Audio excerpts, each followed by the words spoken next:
তিন বান্ধবী একদিন হেঁটে যাচ্ছে। বান্ধবীরা গল্প করতে করতে প্রথম বান্ধবী বলছে, জানিস আমি না খুব সুখী। আমার স্বামী আমাকে প্রচণ্ড ভালোবাসে। আমার জন্য তো সবসময় একটা হেলিকপ্টার রেখে দিয়েছে। আমি যেখানে যাই আমাকে হেলিকপ্টারে করে সেখানে পাঠায়। দ্বিতীয় বান্ধবী বলল, আমার স্বামীও আমাকে অনেক ভালোবাসে। আমার জন্য তো সব সময় গাড়ি রেডি থাকে। আমি যেখানেই যাই সেখানেই গাড়ি চলে আসে। তৃতীয় বান্ধবীটা কিছুই বলল না, চুপ করে রইল।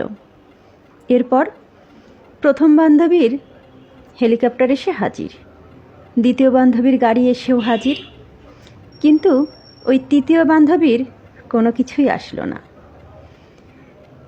তারপর দেখা গেল একজন ভদ্রলোক হেঁটে আসছে তিন বান্ধবীর সামনে। ভদ্রলোক এসে ওই তৃতীয় বান্ধবীকে বলল, আমি কখন থেকে তোমার জন্য অপেক্ষা করছি, চলো এবার বাড়ি যাওয়া যাক। তখন তৃতীয় বান্ধবীটা ওই দুই বান্ধবীকে বিদায় দিয়ে স্বামীর হাত ধরে হাঁটতে হাঁটতে চলে যাচ্ছিল, আর দুই বান্ধবী তাকিয়ে দেখছিল।